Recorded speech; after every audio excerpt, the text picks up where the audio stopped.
கர்த்தருடைய வார்த்தையிலே நம்முடைய வாழ்க்கையிலே மிக முக்கியமான செழிப்பை குறித்து நாம் பார்த்து கொண்டு வருகிறோம். இதில் நம் கர்த்தர் நல்லவர் என்றும் அவர் நமக்கு எப்படி செழிப்பெல்லாம் நமக்கு தருகிறார் என்று நாம் ஒரு பெரிய தொடர் போதனையை நாம் பார்த்து கொண்டு வருகிறோம். புதிதாக வந்தவர்கள் முன்னுள்ள வீடியோ பாருங்கள், அதனுடைய தொடர்ச்சியிலிருந்து நாம் பார்த்து கொண்டு வருகிறோம். தேவனுடைய அந்த நோக்கம், அவருடைய விருப்பமே நம்மை செழித்து இருக்க வேண்டுதான். அதை நன்றாக முதல்ல புரிஞ்சுக்கோங்க.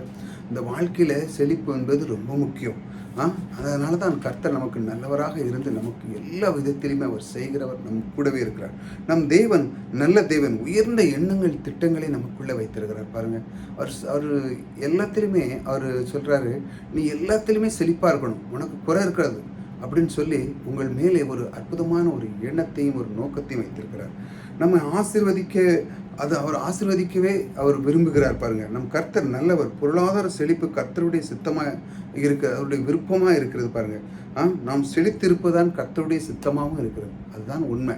நம்முடைய வாழ்க்கையிலே நீங்கள் செழித்து இருக்கணும், சந்தோஷமாக இருக்கணும், செல்வ செழிப்போடு வாழணும், உங்களுக்கு ஒரு குறை இருக்காது, மற்றவர்களுக்கு நீங்கள் உதவி புரிய அளவுக்கு நீங்கள் வாழ வேண்டும் என்று தான் தேவனுடைய விருப்பம். அப்படி தான் இந்த உலகத்தையும் எல்லாத்தையும் படைத்தார். அவருடைய நோக்கமே அதுதான். எல்லாருமே எப்படி கஷ்டப்பட்டுட்டு இருக்கணும் அப்படிலாம் கிடையாது. நீங்கள் நன்றாக இருக்க வேண்டும் என்று தான் தேவனுடைய விருப்பமும் சித்தமுமாக இருக்கிறது. அதுதான் 3 யோவான் 2 சொல்லியிருப்பாருங்க. 3 யோவான் 2 என்ன சொல்லியிருப்பாருங்க? 3 யோவான், பிரியமானவனே, உன் ஆத்துமா வாழ்கிறது போல நீ எல்லாவற்றிலும் வாழ்ந்து சுகமாக இருக்கும்படி வேண்டுகிறேன். பாருங்கள், நீ எல்லாவற்றிலும் வாழ்ந்து, அழகாக சொல்கிறான் யோவான் அதில் எழுது அந்த புக்கில் பாருங்கள், நீ எல்லாவற்றிலும் வாழ்ந்து நீ சுகமாக இருக்க வேண்டும் என்று. வாழ்வு கர்த்தருடைய சித்தமாக இருக்கிறது. அந்த வாழ்வு செழிப்பான ஒரு வாழ்க்கை. இதில் சில பகுதிகளாக நம்ம பார்த்தோம். அதில் எப்படின்னா, முதலாவது நம்ம எப்படி ஒரு புது சிருஷ்டிப்பை குறித்து அந்த தேவனுடைய அந்த தேவன் எப்படி அந்த ஆதாம் படைத்து அவனை கொண்டு அந்த தோட்டத்தில் வைத்து அவனுக்கு எல்லாத்தையும் அவர் கொடுத்தும்போது, ஆனால் அவன் என்ன பண்ணிட்டான், சில பாவத்தில் விழுந்து மறுபடியும் அவன் கீழே வந்துட்டான். ஆகையால் இந்த மாதிரி ஒரு சூழ்நிலையில் இருக்கும் பொழுது எப்படி அவனுக்கு இருக்க வேண்டும் என்று தேவன் விரும்பினாரோ அப்படி அவன் இல்லை. ஆகையால் தான் ஒரு மனிதனை அவர் தேர்ந்தெடுக்கிறார். எப்படி அவனை ஒரு காட்சி பொருளாக வைக்கிறதுக்கு தான். எங்கேயோ இருந்தான் ஆபிராம், அவனுக்கு ஒரு ஒன்றுமே தெரியாது, தேவனை என்னன்னு தெரியாது, எதை வணங்கிட்டு இருந்தானே தெரியாது. அந்த அளவுக்கு இருந்தவனை தேவன் தேடி போய் அவனை ஒரு காட்சி பொருளாக அவனை எடுக்கிறார். அதை பற்றி நாம் பார்த்தோம் போனதில் பார்த்தீங்கன்னா. அதே இது நீங்கள் பிலிப்பியர் 14 நான் பார்த்தீங்கன்னா, பிலிப்பியர்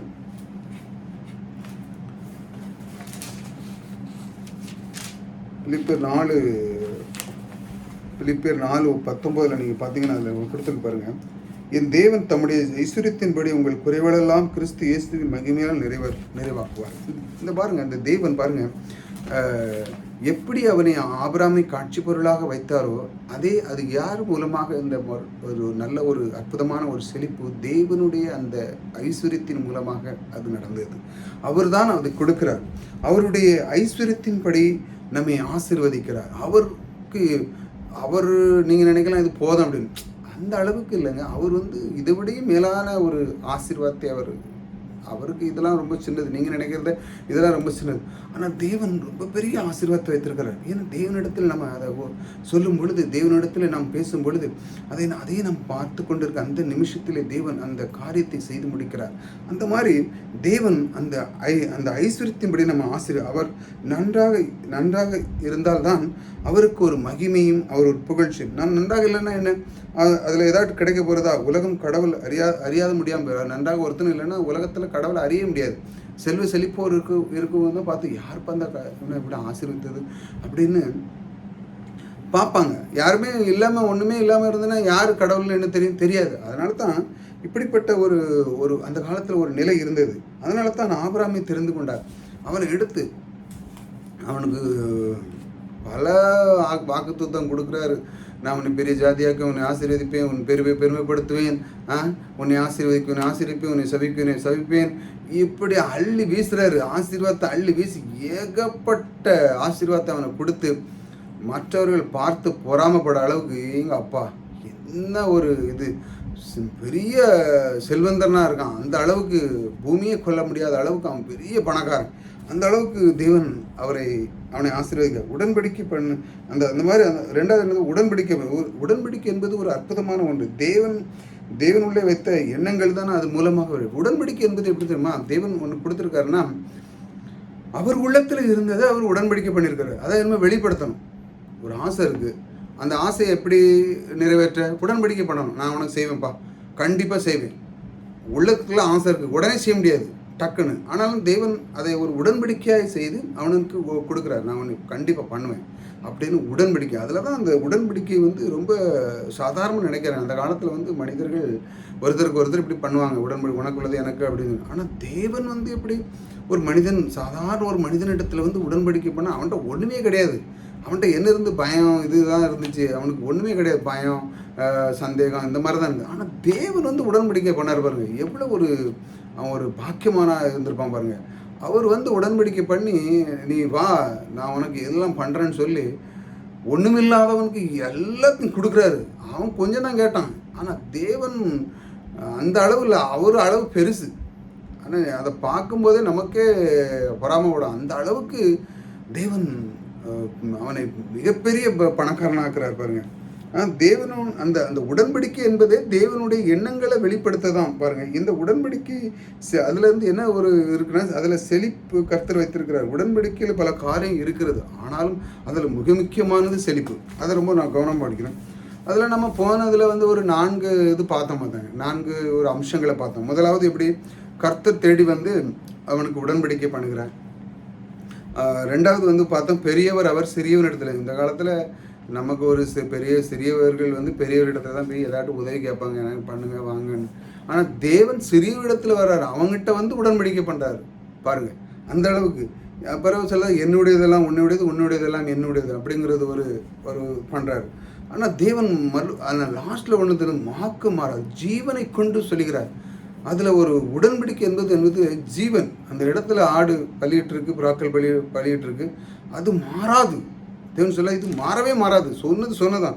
அதான் ஜீவன். அந்த ஜீவனை முன்னிட்டு சொல்லுகிறேன் என்று சொல்லி அந்த 4 அம்சங்களையும் நம்ம போன வீடியோவில் பார்த்தோம். அதை பார்க்காதவங்க போன வீடியோவில் பாருங்கள், உங்களுக்கு நன்றாக புரியும். நம்முடைய ஜெபம், நம்முடைய விசுவாசம் எல்லாமே நம்முடைய வாழ்க்கையில் நீங்கள் எல்லாம் ஜெபிக்கிறீங்க பாருங்கள், ஜெபிக்கிறீங்க, விசுவாசம் பண்ணுறீங்க. எதன் அடிப்படையில்? உடன்படிக்கையின் அடிப்படையில் தான் நடக்கிறதுங்க. வேற எதுவுமே நீங்கள் பெரிய உபாசம் பண்ணி அப்படி பண்ணி இப்படிலாம் கிடையாது. தேவன் உடன்படிக்கை பண்ணியிருக்காரு ஆபிரகாமுக்கு. அந்த சந்நிதியில் வந்தவங்க தான் நாம. நீங்கள் உடன்படிக்கை சாதாரண என்னதுங்க, அந்த உடன்படிக்கை நீங்கள் பெற்றுக்கொள்ளதுக்கு ரொம்ப முயற்சியோடு நீங்கள் படாண்டாங்க. அதை நீங்கள் விசுவாசத்தாலே போதும். அதன் அடிப்படையில் தான் இது இயங்கி கொண்டே இருக்கிறது. வேறு ஒன்றும் நீங்கள் சட்டையை கிழிச்சி சட்டையை வெள்ளை போட்டு கலரை மாற்றி அதை மாற்றி முடி எடுத்து மீசை எடுத்து எது ஒன்றுங்க நடக்க போகிறது கிடையாது. தேவன் உடன்படிக்கை பண்ணியிருக்கிறார், அவ்வளோதான். அந்த உடன்படிக்கையின் அந்த சாராம்சம் அதில் இருந்தால் நம்மளுக்கு ஆசீர்வாதம் வருது வெளியே. நீங்கள் உங்களுக்கு முயற்சினால ஒன்றும் கிடையாது. நீங்கள் தேவன் அதை ஏற்கனவே அவர் பண்ணி வைத்திருக்கிறார். இதன் அடிப்படையில் தான் நடக்கும். ஏனென்றால் அவர் ஜீவனை முன்னிட்டு அந்த உடன்படிக்கை பண்ணியிருக்கிறார். அதன் மூலமாக அவர் அந்த சன்னதியில் வந்ததுனால எப்படி ஆபிரகாமுக்கு ஈசாக்கு எப்படிலாம் செயல்பட்டுச்சு அதெல்லாம் நம்ம தொடர்ந்து பார்ப்போம். அந்த மாதிரி அந்த ஆசீர்வாதம் இப்போ உங்களுக்கு இருக்குது. நீங்கள் அதை எப்படி பண்ணணும்? விசுவாசிக்கணும். அது நம்முடைய உரிமையின் அடிப்படையில் அந்த உரிமையாக இருக்குது. அது நமக்கு உரிமையாக இருக்குது. அந்த உரிமையை நம்ம பெற்றுக்கொள்ள வேண்டும். தேவனுடைய அந்த அந்த உடன்படிக்கை, எதை கேட்டாலும் பரலோகத்தின் பிதா எல்லாம் தருவேன் என்று சொல்லியிருக்காரு. நீங்கள் எதை கேளுங்க தருவார். ஏனென்றால் அது உடன்படிக்கையின் பிள்ளையாக நீங்கள் இருக்கீங்க. புதிய உடன்படிக்கையில் அதில் ஒரு மேன்மை என்ன? இயேசு கிறிஸ்துவே அதில் மூலம் அது ரத்தம் சிந்தி அது நமக்கு கல்வாரி சிலுவையில் அந்த உடன்படிக்கை அது மிகப்பெரிய அற்புதமான ஒரு உடன்படிக்கையாக இருக்கிறது. அதை ஒரு வீடியோ நம்ம இதை பார்ப்போம். நிறைய காரியங்கள் செழிப்பை குறித்து விளக்க உங்களுக்கு சொல்ல விரும்புகிறேன். ஆபிரகாம் மட்டுமல்ல, ஈசாக்கும் அதே போல தான். வாழ்க்கையில் ஆபிரகாம் எப்படி அவன் பஞ்ச காலத்தில் எப்படி எகிப்துக்கு போனானோ அதே மாதிரி தான் ஈசா காலத்தில் சில காரியங்கள் நடந்து அதை நம்ம பார்ப்போம். ஆதியாகமம் 26:1 நம்ம இந்த ஈசாக்குடைய காரியத்தை பார்ப்போம். ஆதியாகமம் 26:1 பாருங்க. 26:1 என்ன பண்ணு பாருங்க. ஆபிரகாம் நாட்களில் உண்டான பஞ்சத்தில் அல்லாமல் பின்பு ஒரு பஞ்சம் தேசத்தில் உண்டாயிட்டு, அப்பொழுது ஈசாக்கு பெலிஸ்தருக்கு ராஜாகிய அபிமேல் இடத்தில் கேராக்கு போனான் பாருங்க. அந்த இடத்துல பஞ்சம் உண்டாயிருக்கு. அவன் போயிருக்கான். பூமி ஒரு சாபக்கேடான பூமியாக இருக்கிறது. அதனால் தேவன் இப்படி ஒரு பூமியை உண்டாக்கவில்லை. இப்போ வந்து என்னென்ன சிலவங்க விதைக்காங்க வணங்க மாட்டேங்குது, சிலவங்க கிடைக்கிது, சிலவங்களுக்கு இல்லை மாட்டேங்குது. இது ஒரு சாபக்கிடம். ஆனால் தேவன் இப்படிப்பட்ட பூமியை உண்டு பண்ணலை. ஆனால் தேவன் யாருக்கு உடன்படிக்கை பண்ணியிருக்கிறாரு அவனுக்கு எவன் எங்கே விளைச்சாலும் பூமி செழிப்பார். ஆமாம், ஏனென்றால் அவன் விசுவாசிக்கிற என் தகப்பனுக்கு நீங்கள் சொன்னீங்க, அந்த உடன்படிக்கை எனக்கு இருக்குது. அதில் நான் ஏன் கவலைப்படணும்? அதனால் நான் கவலைப்படாது, அந்த உடன்படிக்கையின் பிள்ளையாக நான் இருக்கிறேன்னு சொல்லி அவன் முற்றிலும் அவன் விசுவாசிக்கிறான் பாருங்க. இப்படி பூமி இருக்குது. மனிதனுடைய வாழ்க்கையில் அநேக நேரத்தில் ஆசீர்வாதம் இல்லாத வாழ்க்கையும் இருக்குது. அதை பாருங்கள், அதுவும் ஒரு பஞ்சம் தான். சிலவங்க ரொம்ப கஷ்டப்படுற காலங்கள் இருக்கிறதுனால அது ஒரு பஞ்சம் மாதிரி தான். ஏனென்றால் தேவன் உடன்படிக்கை பண்ணியிருக்கிறார் என்று தெரியாது, தேவன் நமக்கு ஒரு மீட்பு கொடுத்துருக்கிறார் தெரியாது. பைபிளை கொண்டு வருவாங்க, அதோடு சரி. தேவன் எனக்கு மீட்பு கொடுத்துட்டு அந்த மீட்பு மூலமாக எனக்கு ஆசீர்வாதத்தை தந்திருக்கிறார், அதை நான் பெற்றுக்கொள்ள பாக்கியவனாக இருக்கிறேன், நான் நீதிமானாக இருக்கிறேன், இந்த உலகத்தில் இருக்கிற பார்க்கல என்னையில் இருக்கிற பெரியவர், இப்படி நிறைய வார்த்தைகள் இருக்குது. அதை நாம் உபயோகிக்கிறதே கிடையாது. காலையில் எழுந்திரிச்ச உடனே நம்ம எதையோ பார்க்கும், எதையோ செய்கிறோம், எப்படியோ போகிறோம். பிறகு எப்படி ஆசீர்வாதம் வரும்? வராது. தேவனுடைய வார்த்தை எடுத்து நம் நாவிலே அறிக்கை செய்யும் பொழுது தான் அது வரும். அவர் உடன்படிக்கை பண்ணியிருக்கிறார் எனக்கு, அது நிச்சயமாக அது நடக்கணும். ஏனென்றால் அது நான் உடன்படிக்கையின் பிள்ளையாக இருக்கிறேன், அவர் எனக்குள்ளே இருக்கிறார், நான் அவனுடைய ஆபிரகாம் சன்னதியில் வந்தவன், ஆகையால் எனக்கு அது நிச்சயமாக நடக்க வேண்டும் என்று அவன் கராலாக கேட்கணும் தேவனிடத்தில். நீங்கள் போய் கேளுங்க, தேவனிடத்துலேருந்து கேட்கும் பொழுது தான் அது கிடைக்கும். தேவன் அப்படி தான் சொல்லுங்கள், கேளுங்கள் அப்பொழுது கொடுக்கப்படும். நீங்கள் கேட்காம வெறும் பைபிளை மட்டும் உள்ள மூடி வச்சுட்டு இருந்தால் ஒன்றுமே நடக்காது. எடுத்து சொல்லணும், வார்த்தை சொல்லி, அந்த உடன்படிக்கை பிள்ளையாக நான் இருக்கிறேன், ஆகையால் எனக்கு செழிப்பு முக்கியம், இந்த செழிப்பை தருகிற தேவன் என்னோடு கூட இருக்கிறேன், என் வீட்டிலே செழிப்பு தங்கும், என் வீட்டில் ஐஸ்வர்யம் தங்கும், என் வீட்டில் நோய் நொடிகள் இருக்காது, என் வீட்டில் எப்பொழுதும் சுகமே இருக்கும், என் வீட்டில் எப்பொழுதும் சந்தோஷமே இருக்கும். இப்படி சொல்லணும். சொல்லும் பொழுதுதான் நடக்கும். நாவில அறிக்கை செய்ய வேண்டும். இப்படிப்பட்ட காரியங்களை நீங்கள் கற்றுக்கொள்ளுங்கள். ஆனால் பாருங்க, அந்த சாபமாக இருக்குது. சில பேர் மனிதன் பாருங்க அநேக நேரத்தில் இப்படி தான் பாதிக்கப்படுறான். இவன் உடன்படிக்கை பிள்ளையாக இருக்கிறான். இதுதான் நம்ம உணர வேண்டும். நான் இப்போ சொன்னோம்ல, உடன்படிக்கை பண்ணவனுக்கு பஞ்சமே கிடையாது. நீங்கள் இப்படி வார்த்தையை சொல்லி பாருங்கள், உங்களுக்கு ஒரு குறை இருக்காது. சொல்லாமனால தான் குறை. நீங்கள் சொல்லணும், நீங்கள் அறிந்து கொள்ளணும். அது முதல்ல ஒன்று என்னதுமா, அறிந்து கொள்ளணும். அறிந்து கொண்டவர் அந்த வார்த்தையை தெரிந்தது சொல்லணும். சில பேர்களுக்கு தெரிய செய்யுது. பைபிளில் எல்லாம் இருக்குது, எல்லாம் தெரியும், வாங்க சபையில் பிரசங்க கேட்பாங்க. ஆனால் அது எப்படின்னு தெரியாது. தெரிஞ்சால் அது ஆசீர்வாதம் கிடைக்கும். தெரியலன்னா எப்படி கிடைக்கும்? ஒரு காரியத்தை நீங்கள் கற்றுக்கொள்ளும் போது தான் அதை நீங்கள் பயன்படுத்த முடியும். கற்றே கொள்ளலைன்னா நீங்கள் எப்படி பயன்படுத்த முடியும்? அது உங்களுக்கு பலனே கிடைக்காது. ஒரு எக்ஸாம்பிள், நீங்கள் ஒரு கார் வாங்கியிருக்கீங்க, நீங்கள் காரை பற்றி டிரைவிங் ஸ்கூலில் படிக்கலைன்னா காரை ஓட்ட முடியுமா? இருக்குது காரு. இந்த பிரபஞ்சத்தில் ஆசீர்வாதம் இருக்குது. தெரியணும், முதல்ல அதை கற்றுக்கொள்ளணும், மறுபடியும் அதில் நீங்கள் பயணம் பண்ணலாம். அப்போ தான் பயணம் பண்ண முடியும். இல்லைன்னா எப்படி பயணம் பண்ண முடியும்? முதல்ல நீங்கள் கற்றுக்கொள்ள வேண்டும். அதான் தேவனுடைய வார்த்தை எடுத்து வாசிக்கும் பொழுது தான் தேவன் உங்களோடு இடைப்படுவார், பரிசுத்த ஆவியானவர் உங்களுக்குள்ளே வருவார். இல்லை இப்படிப்பட்ட பிரசங்கங்களை நீங்கள் கேட்கும் பொழுது உங்களுக்கு சில அது வரும். ஆகா, நான் உடன்படிக்கை பிள்ளையாக இருக்கிறேனே, அப்போ ஏன் நான் இப்படி இருக்கேன்? நான் இருக்கக்கூடாது அப்படி சொல்ல. நான் இருக்க மாட்டேன், நான் இப்படி இருக்க மாட்டேன், நான் ஏன் இருக்கணும்? நான் ஏன் இப்படி கஷ்டத்தில் இருக்கணும்? ஏன் இருக்கக்கூடாது? ஏனென்றால் தேவன் என்ன கூட இருக்கிறார். ஆசீர்வதித்த தேவன், இந்த அண்ட சராசரியை படைத்த தேவனே எனக்குள்ளே இருக்கிறார். நான் ஏன் இருக்கணும் பிச்சைக்காரனா? இருக்க மாட்டேன். நான் இருக்கிறதுக்கு எனக்கு அவர் அப்படி என்னை உண்டு பண்ணலை. என்னை ஐஸ்வர்யனாக தான் உண்டு, என்னை செழிப்பதற்காக தான் உண்டு பண்ணியிருக்கிறார். இப்படி சொல்லணும். சொல்லும் பொழுது தான் உங்களுக்கு ஆசீர்வாதங்கள் வந்து சேரதை நீங்கள் கண்ணால் பார்ப்பீங்க. உங்களுக்கு அந்த ஆசீர்வாதங்கள் வரதை, எது தடை இருக்கோ அதெல்லாம் நீக்கி தேவன் உங்களுக்குள்ளே உலாவார். பாருங்கள், கர்த்தர் நல்லவர். இந்த பூமியை உண்டாக்கினால் பூமி அதன் நிறைவுகள் கர்த்தருடையது என்று நாம் சொல்லி பார்த்துருக்கோம். அவருடைய பூமி அவருடைய நிறைவுகள்லாம் கர்த்தருடைய என்று சொல்லதை நாம் பார்த்துருக்கோம். பார்த்துருங்களா? அந்த மாதிரி தேவன் நம்மோடு கூட இடைப்பட்டு நம்முடைய வாழ்க்கையில் செழிப்பை கொடுக்குறாரு. பாருங்கள், இப்போ சில பேர் பாருங்கள், இந்த மாதிரி ஒரு நிறைவுகள், அதாவது எப்படி அந்த நிறைவுகள் சில நேரத்தில் அந்த கொடுத்த அந்த பூமியின் நிறைவுகள் என்ன சொன்னா உங்களுக்கு, கர்த்தர் நல்லவர், பூமி உண்டாக்கி பூமியின் அது நிறைவுகள் கர்த்தருடையதுன்னு சொல்லி அந்த நிறைவுகள் இருக்கு பாருங்க. சில நேரத்தில் நடக்க மாட்டேங்குது. சொல்லியிருக்கிறார், ஆனால் சில நேரத்தில் பாருங்க, நிச்சயம் எல்லா பாவங்கள் உலகத்தில் கிரியை செய்கிறது, இதனால் அது நடக்க மாட்டேங்குது. இப்பொழுது வேலை செய்ய மாட்டேங்கிறது. இந்த மாதிரி நியமங்கள், இந்த கிரியைகள் வேலை செய்ய முடியும். காரணம் என்ன? பாவம். ஆகவே பஞ்ச நேரத்தில் கர்த்தர் இவனை எப்படி செழிக்க பண்ணுகிறார் பாருங்க. அந்த ஈசாக்க பாருங்க, இந்த நிறைவுகள்லாம் நிறைவேற மாட்டேங்குது. எப்படியே தேவன் சொல்ல அந்த மாதிரி அதில் ஏன்னா அந்த பாவமானது என்ன செய்கிறது பாருங்க, உலகத்தில் கிரியை செய்து கொண்டிருக்கு. இது தேவன் இடத்துல நம்ம அதை அறிக்கை செய்து அந்த பாவத்தை நீக்கி நாம் தேவனோடு இடைவிடும் பொழுது செழிப்பை நாம் கற்றுக்கொள்ளணும். அதே மாதிரி தான் அவனுக்கு இந்த ஈசாக்கும் நிறைய பிரச்சனைகள் வருது. ஆனாலும் அந்த தேவன் அந்த உடன்படிக்கை மாறாத தேவனாக இருக்கிறதுனால இவனை எப்படி செழிக்கப்படுறான்னு பார்ப்போம். அவருடைய தகப்பனுடைய தேவன் இவனுடைய தேவனாக இருக்கிறார். ஆபிரகாமுடைய தேவன் இவனுடைய தேவனாக இருக்கிறார். ஏன்னா உடன்படிக்கை பண்ணியிருக்கிறார். பார்த்தீங்களா? தகப்பன் கொடுத்த உடன்படிக்கை மூலமாக இவனை ஆசீர்வதிக்க முன் வருகிறார். ஹல்லேலூயா.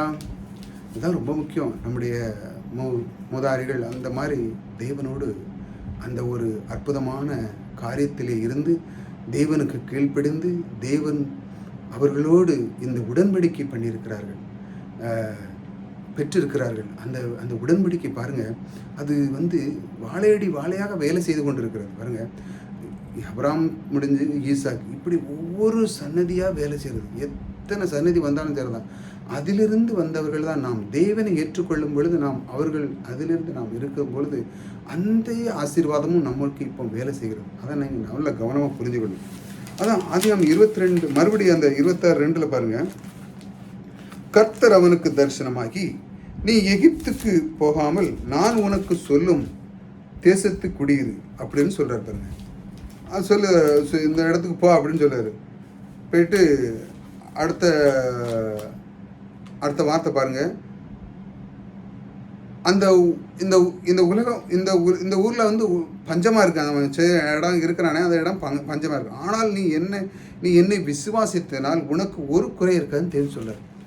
நீ போ, இந்த இடம் பஞ்சமாக தான் இருக்குது, ஆனால் நான் உடன்படிக்கை எப்படி இருக்கேன் பார்த்தியா, அதனால் உனக்கு பஞ்சம் இருக்காதுன்னு சொல்கிறார். பாருங்க, இந்த உடன்படிக்கை எப்படி கிரியை செய்கிறது போகிறது என்று நான் காண்பிக்க போகிறேன். இது செய்வதற்கு எனக்கு அந்த மாதிரி தெய்வன் அந்த உடன்படிக்கை செய்வதற்கு ஒரு இன்பமாக இருக்கிறது. அது செய்கிறதுக்கே தேவனுக்கே ஒரு உற்சாகம். பாருங்கள், இந்த தேசத்தில் வாசம் பண்ணு, நான் உன்னோடு கூட இருந்து உன்னை ஆசீர்வதிப்பேன். நான் உனக்கு உன் சன்னதிக்கும் இந்த தேசத்தை யாவையும் தந்து உன் தகப்பன ஆபிரகாமுக்கு தன் இட்ட ஆணையை நிறைவேற்றுவேன் என்று தேவன் பேசிக்கிட்டே வராரு. பாருங்க, அவனோடு இந்த மாதிரி நீ பஞ்சத்தோடு இணைக்கவில்லை, நீ பஞ்சத்தோடு இணைக்கலை, எதோட இணைச்சிருக்கிறார்? நிறைவோடு இணைக்கிறார். இப்போ நிறைவு, நான் சொன்னோம்ல, நிறைவு கர்த்தருடைய பூமியும் நல்ல பூமி உண்டாயிருக்கு. பூமியின் அந்த நிறைவுகள் இருக்குல்ல, அது இப்போ வேலை செய்யலாம். ஆனால் தேவன் பாருங்க, அவர் சொல்லியிருக்கிறார், நீ இதில் விதை உனக்கு ஆசீர்வதிக்கும். இந்த உடன்படிக்கை எப்படி கிரி செய்யப்பாரு, என்ன காண்பிக்க போகிறார்? அதை செய்வதற்கு அவர் இன்பமாக இருக்குன்னு சொல்லுதார். நீ பஞ்சத்தோடு இணைக்கவில்லை, நிறைவோடு இணைச்சிருக்கிறார். உனக்கு நிறைவு, நீ பஞ்சத்தை பற்றி நீ கவலைப்படாதப்பா அப்படி சொல்கிறார். நிறைவோடு இணைக்கிற பஞ்சம் இந்த பூமியில் இருக்கிறது. ஆனாலும் இந்த பூமி ஆளுகிறதுக்கு உனக்கு வானத்தையும் பூமி உண்டாக்கின தேவனோடு உனக்கு இணைப்பு உண்டு. வானத்தையும் பூமி உண்டாக்கின உனக்கு ஒரு இணைப்பு உண்டு. ஆக நீ எதை பற்றி கவலை, ஆகவே நீ பயப்படாத என்று சொல்லி அவனிடத்திலே இதை பேசுகிறார். நான் உன் கூட இருக்கிறேன் அப்படி சொல்லு. இந்த அண்ட சராசரியை படைத்தவரே நான் இருக்கிறேன், எல்லாத்தையும் உண்டு பண்ண தேவன் நான் உன்னோடு கூட இருக்கிறேன்னு சொல்லு. அதே இதில் அடுத்த வசனம் பாருங்கள். அடுத்த வசனம், ஆபிரகாம் ஆபிரகாம் என் சொல்லுக்கு கீழ்ப்படிந்து என் விதிகளையும் என் கற்பனைகளையும் நியாயங்களையும் என் பிரமாணங்களையும் கை கொண்டபடினால். அந்த நேரத்தில் அவர் தகப்பன் ரொம்ப கீழ்ப்படிந்திருக்கார் தகப்பன் கர்த்தருக்கு. பாருங்க, அடுத்த வசனம் சொல்லுங்க. நான் உன் சன்னதி வானத்தின் நட்சத்திரங்களைப் போல பெருக பண்ணி உன் சன்னதிக்கு இந்த தேசங்களை யாவையும் தருவேன். உன் சன்னதிக்கு பூமியில் உள்ள சகல ஜாதிகளும் ஆசீர்வதிக்கப்படும் என்றார். அல்லேலூயா. பாருங்க, இந்த மாதிரி செஞ்சிருக்கேன். நான் உனக்கு வாக்கு மாறாத உடன்படிக்கை நித்தியமாக நிறைவேற்றுவேன். அவர் சொல்ல, நான் உனக்கு வாக்கு மாறாத நித்தியமாக நிறைவேறுவேன் என்று சொல்கிறேன். நான் உன்னை ஆசீர்வதிப்பேன் என்று சொன்னது பஞ்சம் இருந்தாலும் அது மாறாது, உனக்கு ஆசீர்வதித்தே தீர்வேன் என்று அவர் சொல்லுகிறார். பாருங்க, மாறாது என்ன சொன்னதுதான் என்றால் அது தேவனுடைய உடன்படிக்கை. அது கண்டிப்பாக நிறைவேறும். அது நிச்சயமாக அது காண்பிக்கிறார். அதை நிஜத்து பண்ணி அவர் காண்பிக்கிறார். பஞ்சம் இருக்கும், ஆனால் நான் உடன்படிக்கை பண்ணியிருக்கேன் பாக்கியா, அங்கே உனக்கு அது ஒரு நாளும் குறையாது. நீ பஞ்சத்தில் வாழ்ந்ததல்ல, நீ என்னுடைய ஐஸ்வர்யத்திலே நீ வாழப்போகிறாய். நீ பஞ்சத்துலலாம் வாழ மாட்டாப்பா அப்படி சொல்கிறாரு. அதே வார்த்தை நான் இப்போ உங்களுக்கு சொல்கிறேன். நீங்கள் கஷ்டத்தில் இருக்க மாட்டீங்க, ஏன்னா நீங்கள் இந்த வார்த்தையை கேட்குறீங்களா. தேவன் சொல்லுகிறார் பாருங்கள், நீ பஞ்சத்தில் இருக்க மாட்டா, என் ஐஸ்வர்யத்திலே உன்னை ஐஸ்வர்யனாக்குவேன் என்று அவர் உங்களுக்கு வாக்கு கொடுக்குறார். பெற்றுக்கொள்ளுங்கள் அந்த வார்த்தையை. பாருங்கள், தேவன் சொல்கிறார், நீ பஞ்சத்தில் என்ன உன் வீட்டில் கவலை இருக்காது, ஒன்று இருக்காது, உனக்கு குறைவே இருக்காது, செல்வங்களுக்கு ஒரு குறைவே இருக்காது. நான் ஏன் ஐஸ்வர்யத்தில் உன்னை நிறைவேற்றுவேன் என்று அவர் சொல்லுவார் பாருங்க.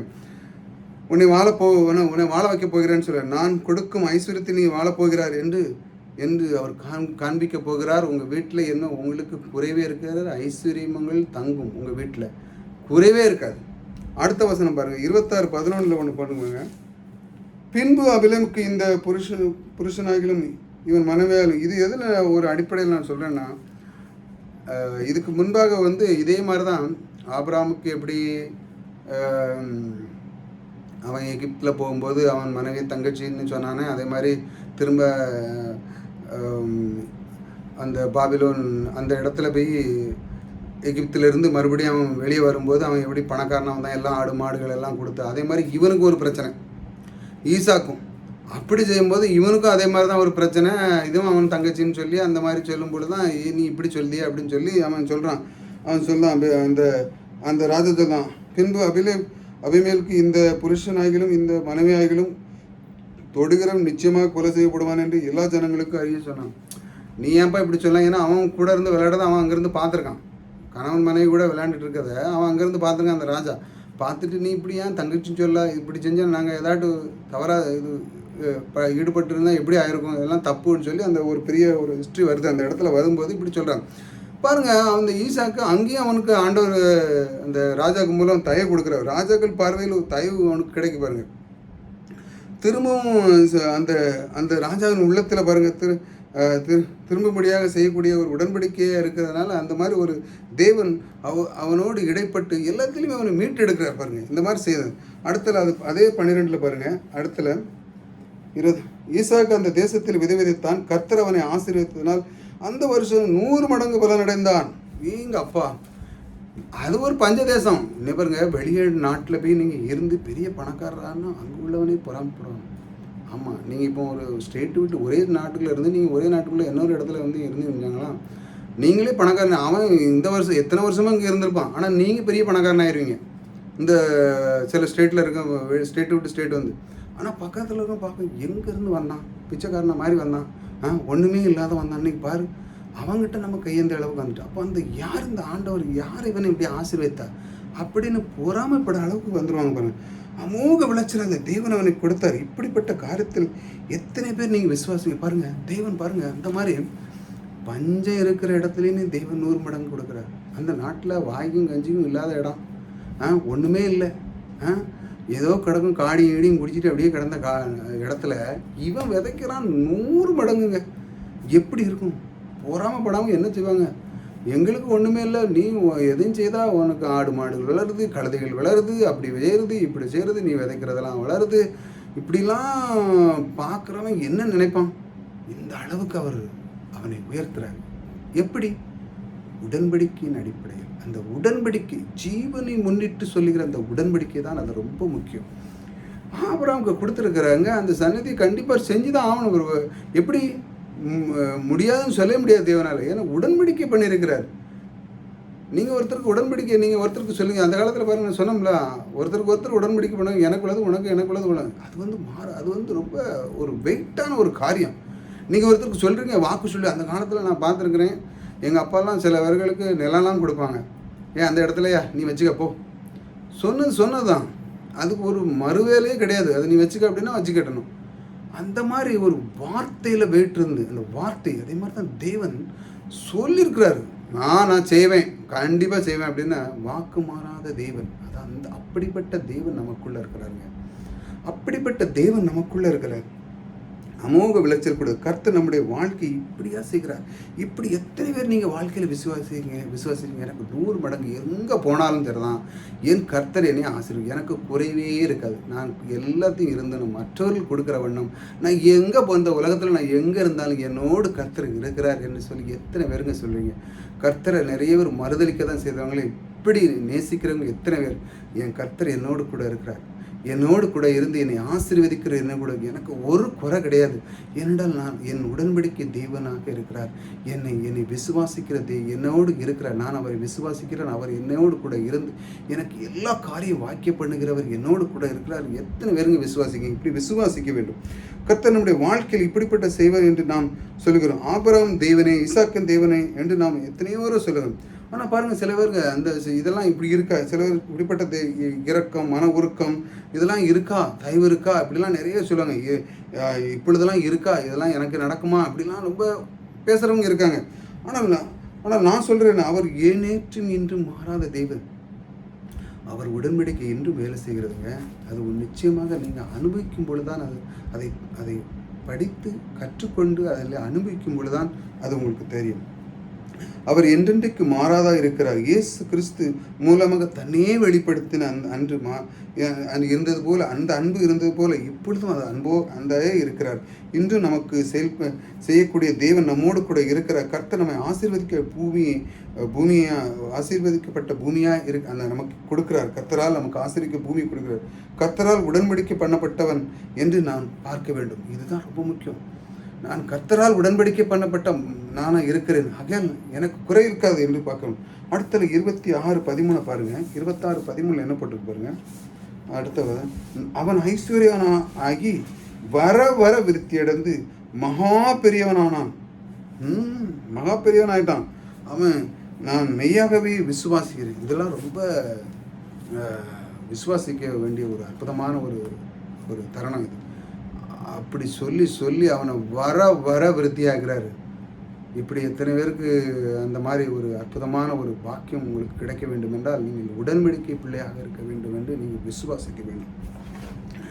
கர்த்தர் நம்புகிறவர்கள் பாக்கியவான்கள் என்று வேதத்தில் எழுதியிருக்கிறது. பார்த்தீங்களா? கர்த்தரை நம்புகிறவர்கள் பாக்கியவான் என்று வேதத்தில் எழுதி செய்வதெல்லாம் வாக்கியம். நாம் ஈசாக்கின் தேவனிடத்திலே நாம் வர வேண்டும். ஆதியாகமம் 24:14 என்ன மறுபடி பாருங்கள். அவனுக்கு ஆடு மாடுகள் மாட்டு மந்தையும் அநேக பணிவிடக்காரர் இருந்தபடினால் பெலிஸ்தர் அவன் மேலில் பொறாமை கொண்டார்கள். பொறாமை வந்துட்டு நிறைய பொருள்கள் செல்வங்கள்லாம் வந்தோடனே பொறாமை தன்னாலே வரும். அது நிச்சயம். நீங்கள் நல்லா இருந்தீங்கன்னா, நீங்கள் வீட்டில் நல்ல பொருள்கள் வந்தீங்கன்னா பக்கத்து வீட்டுக்காரனுக்கு வயிற்றுச்சலாக தான் இருக்கும். காரணம் என்னென்னா, நீங்கள் நல்லா போயிட்டு இருக்கீங்க, உங்களை தேவன் உயர்த்திக்கிட்டு இருக்காருன்னு அர்த்தம். அதை முதல்ல புரிஞ்சுங்க. உங்களுக்கு பொறாமை குணம் இல்லை, மற்றவர்களுக்கு பொறாமை குணம் இருக்கும். நீங்கள் எப்படி உயர்ந்து போயிட்டுருக்கீங்கன்னா, நீங்கள் இப்போ தேவனுக்குள்ளே வந்திருக்கீங்க, தேவன் உங்களை உயர்த்திக்கிட்டே இருக்கிறாருன்னு அர்த்தம். நீங்கள் இப்போ வளர்ந்துக்கிட்டு இருக்கீங்க அப்படின்னு அர்த்தம். பொறாமை கொள்வர்களுக்கு மேல் நீங்கள் இந்த உலகம் இருக்கு பாருங்கள். இந்த உலகம் பொறாமை கொள்வர்களுக்கு நீங்கள் வருத்தப்படாங்க. அதை பற்றி நீங்கள் கவலைப்படக்கூடாது. மற்றவர்கள் பொறாமைப்படுவதற்கு நீங்கள் எதை பற்றியும் கவலைப்படாது. அவர்களுக்காக நீங்கள் ஜெபிக்க தான் செய்ய வேண்டிய, நீங்களும் பொறாமைப்படக்கூடாது. உயர பெருக இந்த மாதிரி நீங்களும் உயர பெருக வேண்டும் என்று தான் கர்த்தர் விரும்புகிறார். நீங்கள் நல்லா வளர்ந்து பெரிய பெரிய ஆளாக வளர்ந்து நீங்கள் எப்பொழுதும் செழிப்பாக இருந்து எல்லாத்திலையும் வளர்ந்து இருக்க வேண்டும். அதான் தேவனுடைய விருப்பம். பஞ்சத்தில் அடிப்பட்டவனாக வந்தான் அப்படின்னு நிறைய பேர் அவன் சொல்லுவான். இந்த மாதிரி காரியத்தில் பஞ்சவனாக அடிப்பட்டவனாக வந்தான், ஆனால் பாருங்கள் அவன் எவ்வளோ ஆசீர்வாதமாக இருக்கிறான். பொறாமை கொள்வர்களை பார்த்து நீங்கள் எக்காரணம் கொண்டு பயப்படாங்க. பக்கத்து வீட்டில் நீங்கள் ஒரு பொருள் வாங்கினீங்கன்னா பயப்படாங்க. கர்த்தர் உங்களை அந்த பரலெல்லாம் கர்த்தர் உங்களுக்கு ஆசீர்வதிக்கிறார். அதை யாரும் எதையும் செய்ய முடியாது. பொறாமை கொள்வர்கள் என்றால் கர்த்தர் சொல்லிபடி நீங்கள் இப்போ தான் நீங்கள் ஆரம்பிச்சிருக்கீங்க, அதான் அர்த்தம். அதாவது இப்போ பொறாமை கொள்கிறாங்கன்னு வச்சுக்கோங்களேன், மற்றவங்களாம் உங்களை பார்த்து பொறாமை கொள்கிறாங்களா, இப்போ தான் நீங்கள் கர்த்தர் சொல்லுகிறபடி கர்த்தர் எப்படி உங்களை வழி நடத்துகிற அவருடையக்குள்ளே நீங்கள் வந்திருக்கீங்க. அதனால் இப்போ உங்களுக்கு ஆசீர்வாதம் வளர்ந்துக்கிட்டே இருக்கு. கர்த்தருக்குள்ளே அந்த ஆசீர்வாதம் உங்களுக்குள்ளே வந்துட்டுருக்குன்னு அர்த்தம். ஆனால் இன்னும் முழுமையாக வரல, இன்னும் முழுமையால் இப்போ தான் நீங்கள் வளர்ந்துட்டுருங்கன்னு அர்த்தம். இதுதான் பொறாமை முதல் இதுதான் முதல்ல ஸ்டெப்பில் வந்துட்டுருக்கு. இப்பொழுது தான் நீங்கள் ஆரம்பித்திருக்குது. இந்த பொறாமை இப்படி தான் மெதுவாக வருது. இதுதான் ஆரம்பித்திருக்குது. கர்த்தர் நேரத்தின் நோக்கத்தின்படி நீங்கள் மேலே வளரீர்கள் என்று அர்த்தம். ஆகையால் பொறாமை கொள்வீர்கள் என்றால் பயப்பட தேவையில்லை. நீங்கள் எல்லாரும் போல இல்லை என்று வாழுகிறது. எல்லாரும் போல இல்லை, நீங்கள் மிக அற்புதமாக வாழுகிறீர்கள். நீங்கள் எல்லாரும் போல கைக்கும் வாய்க்கும் இல்லை, நீங்கள் அதை விடையும் மேலான ஒரு வாழ்க்கை வாழ்கிற வாழ்க்கை.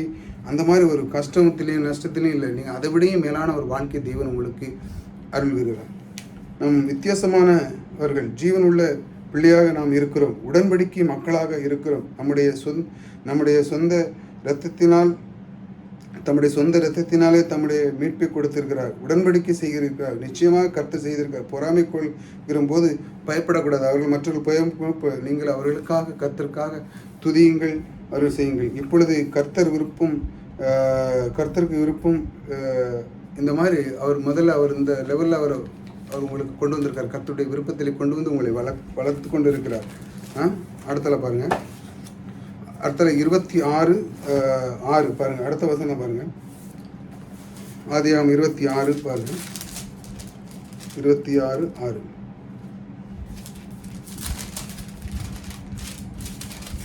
26:16 அடுத்த வசனம் என்ன சொல்ல பாருங்கள். அபிமெலேக்கு ஈசாக்கை நோக்கி, நீ எங்களை விட்டு போய்விடு, எங்களை பார்க்கிலும் மிக பலவந்தனா இருந்தான். அவன் சொன்னான், நீ எங்களை பார்த்து அவனுக்கு பொறாமந்துட்டு, இவ்வளோ ரொம்ப வளர அவனுக்கு ரொம்ப பொறாமந்தனா, நீ எங்களை விட்டு போ அப்படிங்க. அந்த அளவுக்கு ஆயிட்டு. ஏன்னா அவனுக்கு வாய்க்கும் கைக்குமா இருக்கிறவன் இவன் எல்லாத்தையும் விதைக்கிறான், ரொம்ப செல்வந்தனாக இருக்கிறான், பயங்கரமான பணக்காரன் ஆகிட்டே போயிருக்கான். அவங்களுக்கு பொறாமது, நீ எங்கே விட்டு போ, இங்கே இருக்காத அப்படின்னு சொல்லி அவனை விரட்டுறாங்க. பொறாமைப்பட்டால் பரவாயில்ல, நீ இப்பொழுது போய்விடுன்னு சொல்கிறாங்க. பொறாமப்பட்டாலும் பரவாயில்ல, நீ இங்கேருந்து ஓடு அப்படிங்கிற மாதிரி அவனை துரத்தானே. ஆனால் அவங்களுக்கு எரிச்சல் உண்டாயிட்டு, அவங்களுக்கு எரிச்சல் வந்துட்டு அந்த மாதிரி ஒரு இது. ஆனால் நீங்கள் எங்கேயோ இருந்து வந்தீர்கள். அவன் சொல்ல, நீங்கள் எங்கேயோ இருந்து வந்தீர்கள், எல்லாம் நன்றாக நடக்கிறது, ஆனால் நாங்கள் கைவிச்சா ஒன்றும் நடக்கலாமல் இருக்கிறது, ஆனால் நீங்கள் எல்லாம் கைவிச்சா எல்லாம் வாய்க்கிறது என்று அவங்க சொல்கிறாங்க. இந்த பொறாமை இந்த மாதிரி ஒரு பொறாமைப்படுறாங்க. நாங்கள்லாம் கைவிச்சா ஒன்றும் நடக்க முடியும், நீலாம் கைவிச்சா எல்லாம் நடக்கு, எல்லாம் ஆசீர்வாதமாக இருக்குன்னு சொல்லி இந்த மாதிரி அவனுக்கு மேலே மறுபடியும் பொறாமை வந்துட்டு பாருங்க. இந்த பொறாமை தான் இதான் முதல் ஸ்டெப்பாக இருக்குது.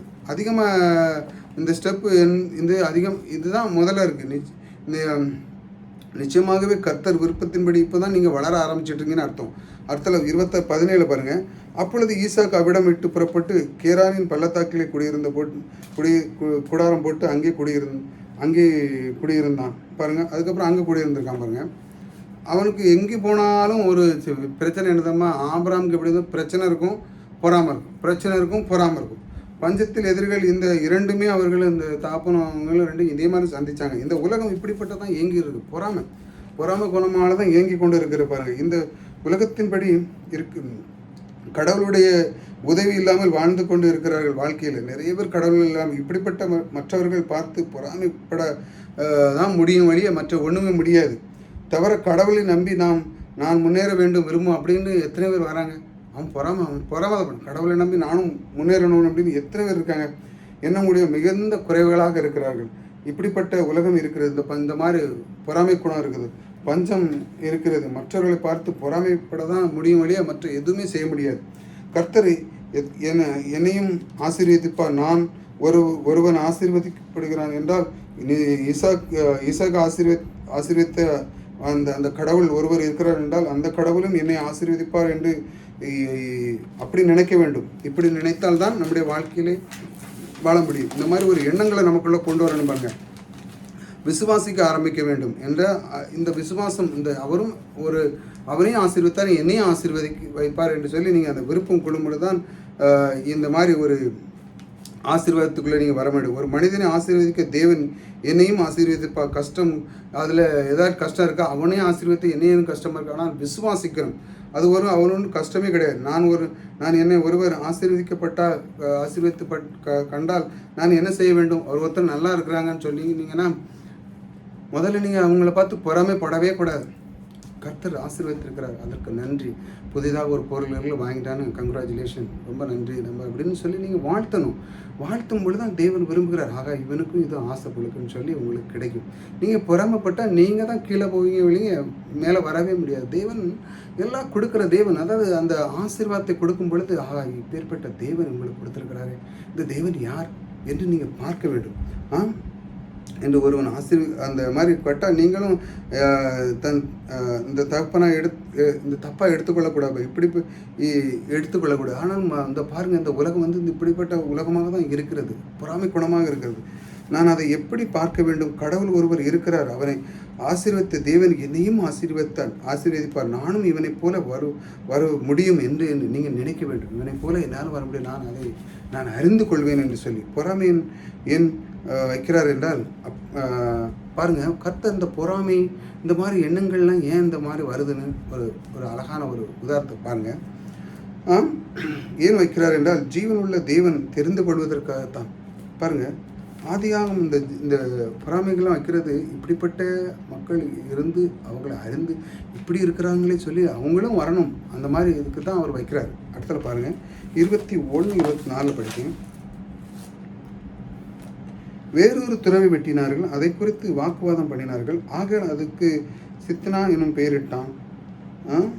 அதுக்கப்புறம் ஒன்று தண்ணி வந்திருக்கு பாருங்கள். அடுத்தால 24 பாருங்க.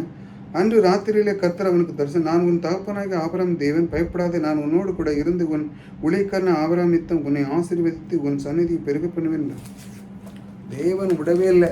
தேவன் திரும்ப திரும்ப அவன் எவ்வளோ பிரச்சனை இருந்தாலும் நான் நீ கவலைப்படாதப்பா. எப்படி பாருங்க, தேவன் பாருங்க உங்கள்கிட்டையும் இப்படி பேசுவாருங்க. கவலைப்படாத, நான் இருக்கேன், உன்னை ஆசீர்வதிப்பேன், அவன் கூட இருக்கேன்டா அப்படின்னு அழகாக ஒரு தகப்பன் பிள்ளையோடு பேசுகிற போல பேசுகிறார். கவலைப்படாத, நான் இருக்கேன்டா அப்படின்னு சொல்கிறார். எப்படி இருக்கும் அவனுக்கு? அவன் எதை பற்றியும் கவலைப்படுவானா? யாராட்டும் துன்புறுத்தினா கவலைப்படவானா? கவலையே பட மாட்டான். ஏன்னா தேவனே வாக்கு கொடுக்குறாரு பாருங்க.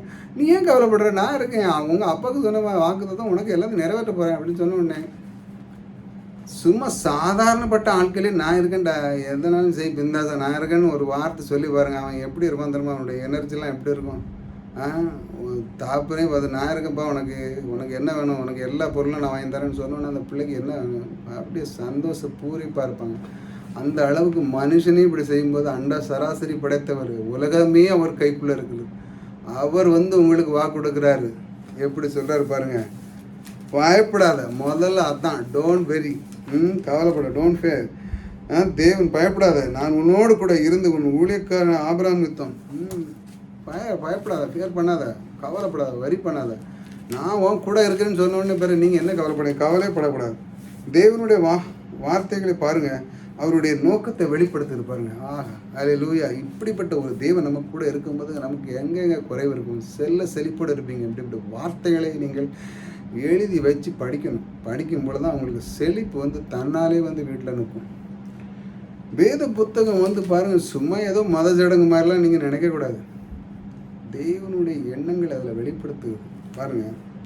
அடுத்தால 27-28 பாருங்கள். 26, அபிமேலுக்கு அவன் சிநேகமாக அகுசாத், அவன் சேனாதிபதியாக பிகோலும் கோராயிலும் இது. அப்பொழுது ஈசாக்கு அவனை நோக்கி, ஏன் என்னிடத்தில் வந்தீர்கள்? நீங்கள் என்னை பகைத்து என்னை உங்களிடத்தில் இராதபடிக்கு துரத்தி விட்டீர்கள் என்ன? இது ஏற்கனவே இந்த பொறாமப்பட்டவன் திரும்ப இவன்கிட்ட நிற்கானுங்க. எல்லாத்தையும் அவன் துறவட்டும் போது இது எங்கே பொழுது அப்படி இப்படின்னு சொல்லி அவங்க அந்த தேசத்துலேருந்தே இவனை அடித்து விரட்டினவன், வெளி போ அப்படி நீங்கள் இருக்கான்னு சொன்னவன் திரும்ப இவங்ககிட்ட வரான். ஏன் வரான் பாருங்கள். அதற்கு அவன் நிச்சயமாக கர்த்தர் உம்மோடு கூட அவன் கண்டுபிடிச்சிட்டான். இந்த மக்கள் உம்மோடு கூட இருக்கிறார் என்று கண்டோம். ஆகையால் எங்களுக்கு உமக்கு ஒரு ஆணை ஏற்பாடு உண்டாக்க வேண்டும் என்று நாங்கள் நிர்ணயம் பண்ணினோம்.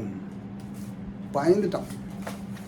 வளர அவன் என்ன பண்ணிட்டான்? பயந்துட்டான். என்ன நம்மளையும் அடிமையாக்கின்னு சொல்லி அடே அப்பா, இப்படி பாருங்கள் என்ன அளவு. அவன் வளர்ந்து ரொம்ப உயர்ந்த உடனே ஏத்தால அழி பயந்துட்டான். சரி, எங்களுக்கு மன்னிச்சிருங்க, அந்த அளவுக்கு வந்துட்டான். இனி மன்னிச்சிருங்க, நீங்கள் நமக்கு உடன்படிக்கை உங்களுக்கும் எனக்கும் எது ஒன்றும் ஆயிராதக்கூடாத அளவுக்கு ஒரு ஒப்பந்தத்துக்கு வந்துட்டான். ஏன்னா செல்வந்தன் ஆனோடனே மற்றவங்க ஒன்றும் இல்லாத பயந்துதானே ஆக வேண்டியிருக்கு. அந்த அளவுக்கு அவன் உயர்ந்துட்டான் பாருங்கள். தேவன் அவனை உயர்த்திட்டார். அவனே ஒரு ஒப்பந்தம் பண்ணதான், நமக்கு ஒரு ஒப்பந்தம் இருக்கட்டும், நீங்கள் எங்களும் ஒன்றும் பண்ணிடுறாங்க அப்படி இப்படின்னு பண்ணிடுறாங்கன்னு சொல்லி அவன் பாருங்க இந்த அளவுக்கு தேவன் அவனை உயர்த்திருக்காரு. அப்பொழுது இதை விட ஒரு பெரிய காரியம் நீங்கள் என்ன பாருங்க. சிலவங்க பாருங்கள், சில பேர் கர்த்தருக்கால் சாட்சியாக இருக்குன்னு சாட்சி, இதை விட சாட்சி எங்கங்க? பயப்பட அளவுக்கு ஒருத்தரை உயர்த்துறான்னா இதை விட சாட்சி என்ன? செல்வத்திலையும் திறமைகளையும் தாளந்துகளையும் ஐஸ்வர்யத்திலையும் எல்லாத்திலையுமே உயர்த்துறார் தேவன். அந்த அளவுக்கு கூட இருக்கிறார். இப்படிப்பட்ட தேவன் உங்களுக்கு கூட இருக்கிறாங்க. இப்படிப்பட்ட தேவன் சந்தோஷமாக நீங்கள் வாழ வேண்டும். வாழ்க்கை இந்த மாதிரி நீங்கள் நன்றாக இருக்க வேண்டும். ஆவி ஆத்மா சரீரம் எல்லாத்திலும் நன்றாக இருக்க வேண்டும். வெற்றியான பெற்று நீங்கள் முன்னேற வேண்டும். இந்த மாதிரி அவர் விரும்புகிறார். முன்னேறி செல்லும், அதுவே ஒரு பெரிய சாட்சி. முன்னேறி நீங்கள் போகிறதே ஒரு பெரிய சாட்சி. அடுத்தல 29 அதிகார வசனத்தை பாருங்கள். நாங்கள் உண்மை தொடாமல் நன்மையே உமக்கு செய்து உம்மை சமாதானத்தோடு அனுப்பிவிட்டு போலவும் நீரும் எங்களுக்கு தீங்கு செய்யாதபடிக்கு உம்மோடு உடன்படிக்கை பண்ணிக்கொள்ள வந்தோம். நீர் கர்த்தரால் ஆசை வைக்கப்பட்டவராக என்றார். நான் சொன்னோம்ல, நிறைய செலவு வந்தோடனே பயந்துட்டான். எங்களுக்கு நாங்கள் உங்களும் ஒன்றும் செய்யலை, நீங்களும் எனக்கும் ஒன்றும் செஞ்சிடான்னு சொல்லி ஒரு உடன்படிக்கை வந்துட்டான். அந்த அளவுக்கு தேவன், இதுதான் அல்டிமேட். முதல்ல சின்ன சின்னதாக இருந்து பொறாமை, இப்போ வளர்ந்துட்டான். மற்றவங்களுக்கு பவர், அதாவது பயந்துட்டான். அந்த அளவுக்கு பெரிய பணக்காரன் ஆகிட்டான். பயம் இதை விட சாட்சி. அந்த அளவுக்கு என்ன நீங்கள் ஒன்றும் பண்ணிடுறாங்க, நான் ஒன்று உங்களோட கர்த்தர் இருக்கிறார், உடன்படிக்கை தேவன் உங்களோடு கூட இருக்கிறார் என்று சொல்ல புறஜாதிக்காரன் அவனோட. இது ஏன் அப்படின்னு நான் உங்களுக்கு சொல்கிறேன் பாருங்க.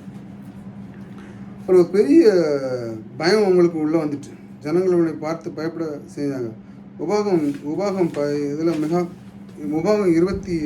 உபாகம் 26 சரி உபாகம் 28 பாருங்கள். 28:10 ஒன்று போட்டு பாருங்க.